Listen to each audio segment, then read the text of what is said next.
भारत भूमि को वीरों ने अपने खून से सींचा है, तभी तो ये भूमि सोने की चिड़िया बनी। महान गुरु चाणक्य ने अपने परम शिष्य चंद्रगुप्त को मगध साम्राज्य का महाराजाधिराज बनवाकर संपूर्ण भारत खंड को अखंड भारत बनवाया। वही चंद्रगुप्त जैसे वीर की वीरता से भारत भूमि ने अखंड विस्तार किया। मौर्य शासकों के काल में भारत अपनी बुलंदियों पर पहुंचा। इनके बाद के शासकों से होते हुए यह सत्ता सम्राट अशोक के हाथों में आई। सम्राट अशोक बहुत ही वीर पराक्रमी और हठी योद्धा सिद्ध हुए। इनका शुरुआती जीवन क्रूरता से बीता। इसी क्रूरता की वजह से भारत भूमि विश्व भर में पूजी जाने लगी। भारत का व्यापार, धर्म और समृद्धि अपने उत्कर्ष पर पहुंचने लगे। पर इतने महान और कुशल योद्धा सम्राट अशोक ने कलिंग के उस महाविनाशी युद्ध के बाद बौद्ध धर्म अपना लिया और शांति के मार्ग पर बौद्ध धर्म के प्रचार की ओर बढ़ने लगे। पर शांति से शासन को मजबूती नहीं दी जा सकती। सम्राट अशोक और उसके बाद के शासकों के बौद्ध प्रचार से भारतीय धर्म खतरे में आने लग गया। लोग राजाओं के डर से बौद्ध धर्म अपनाने लग गए। भारत की हजारों सालों से जमाई हुई सनातन धर्म व्यवस्था मिटने लगी। वहीं दूसरी तरफ उस जमाने का महान मौर्य साम्राज्य सनातन धर्म से अलग होने के कारण टुकड़ों टुकड़ों में बंटना शुरू हो गया, क्योंकि क्षत्रिय राजाओं ने बौद्ध राजा की अधीनता स्वीकार करने से मना कर दिया।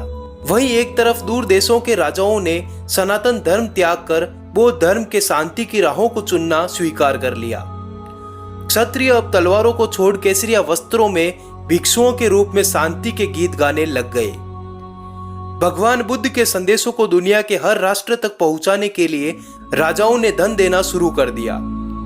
यह कुछ हद तक सही भी था कि भारत का धर्म दुनिया पर छाएगा, पर एक राष्ट्र के तौर पर देखें तो सुरक्षा को खतरे में डालने वाला कदम सिद्ध होने लगा।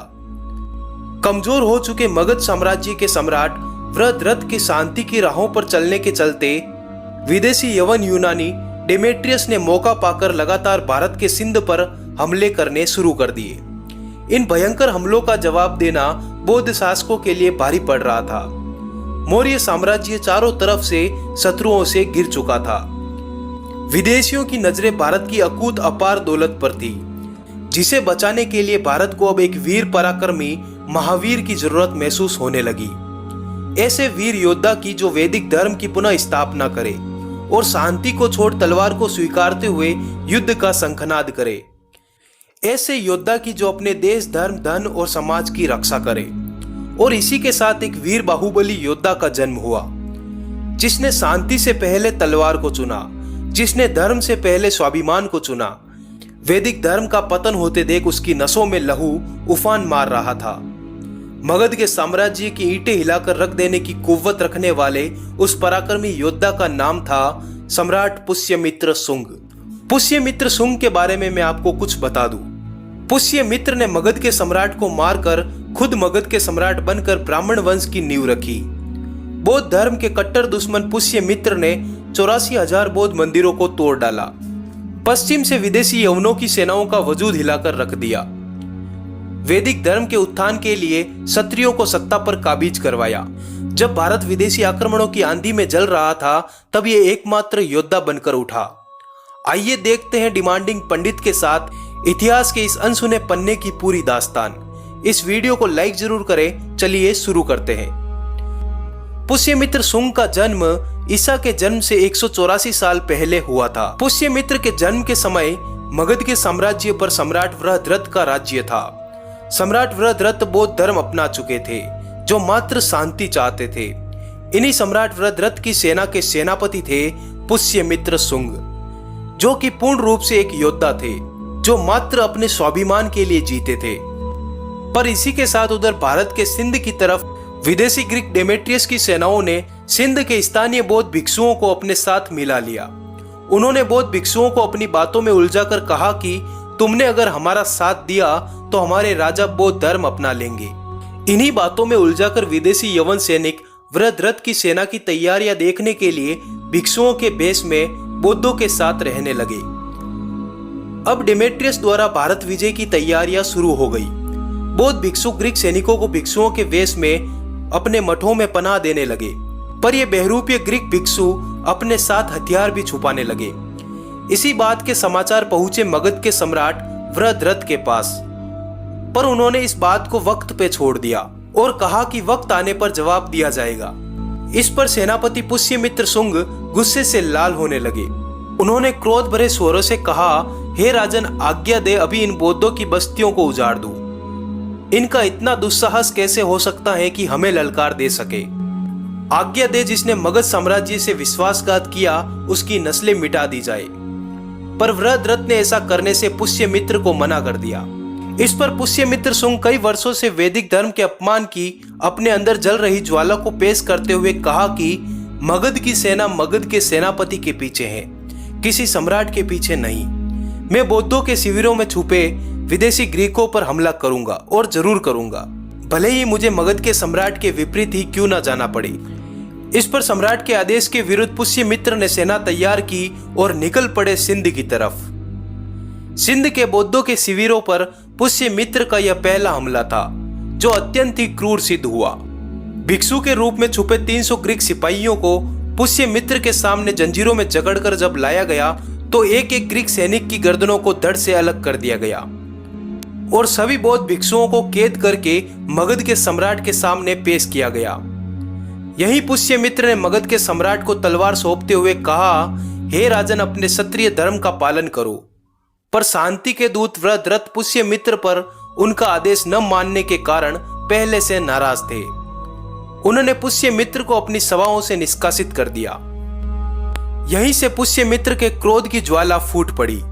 यहीं से पुष्यमित्र अपनी जनेऊ उतारकर तलवार को अपना साथी चुन चुके थे। एक दिन वृत्रथ अपनी सेना के साथ थे, तभी पुष्यमित्र अपनी सेना के साथ वहां पहुंच गए और दोनों के बीच भारी बहस छिड़ गई। बहस इतनी बढ़ गई कि वृत्रथ ने पुष्यमित्र पर हमला कर दिया। इसी के जवाब में पुष्यमित्र ने अपनी तलवार निकालकर एक ही वार में वृत्रथ को 2 टुकड़ों में चीर दिया। यहीं से मौर्य वंश को समाप्त करते हुए पुष्यमित्र ने शुंग वंश की स्थापना की। इसी के साथ पुष्यमित्र ने ललकार देते हुए खुद को मगध का सम्राट घोषित कर दिया। पुष्यमित्र की इसी घोषणा के साथ बौद्ध राजाओं पर मानो अंधकार के काले बादल छा गए। पुष्यमित्र ने सम्राट बनते ही सबसे पहले क्षत्रियों की शुद्धि का काम शुरू किया और अपनी सेनाओं में क्षत्रियों को जोड़ना शुरू कर दिया और इसी सेना के साथ निकल पड़े पश्चिम की तरफ और भयावह हमले के साथ मिनेंडर की सेना पर ऐसा धावा बोला कि मिनेंडर युद्ध का मैदान छोड़कर ही भाग निकला। फिर भी पुष्यमित्र की सेनाओं ने उसका सिंधु नदी के पार तक पीछा किया। यहीं से सालों से शांति के धुन में जी रही मगध की सेनाओं को फिर से नया जोश मिला। उधर पुष्यमित्र शुंग के पुत्र अग्निमित्र ने दूसरी सेना की कमान संभालते हुए दक्षिण के राजा यज्ञसेन पर हमला कर दिया और विदिशा सहित दक्षिण के अधिपति बनकर चारों ओर वैदिक धर्म की पताका फहरा दी। यहीं से आसमानों में फिर से वैदिक धर्म का बिगुल बजने लगा।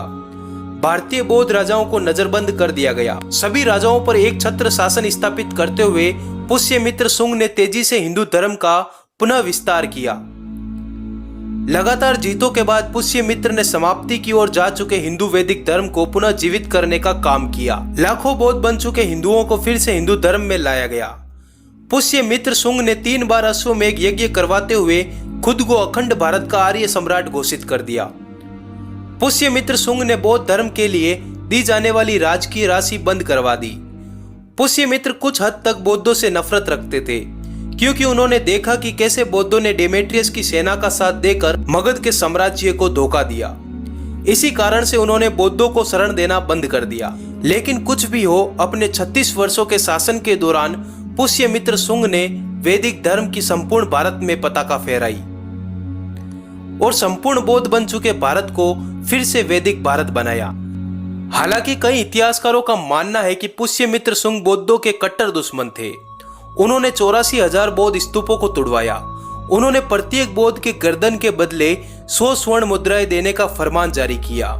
उन्होंने अपने राज्य में बौद्धों के प्रवेश पर पाबंदी तक लगवा दी और हजारों बौद्धों को मरवा दिया। इसी का जवाब देते हुए इतिहासकार डॉक्टर राय चौधरी लिखते हैं कि पुष्यमित्र शुंग बौद्धों का कट्टर दुश्मन नहीं था, वह मात्र सुस्त पड़ चुकी भारतीय सत्ता को जगाने आया था। उसके दरबार में भगवती कौशिकी नामक एक बौद्ध नन भी रहती थी। डॉक्टर जॉन मार्शल ने भी यही लिखा कि पुष्यमित्र शुंग ने मात्र सुस्त पड़ चुके बौद्ध राजाओं पर हमला किया, न कि संपूर्ण बौद्धों पर। वीडियो कैसा लगा बताइएगा कमेंट करके।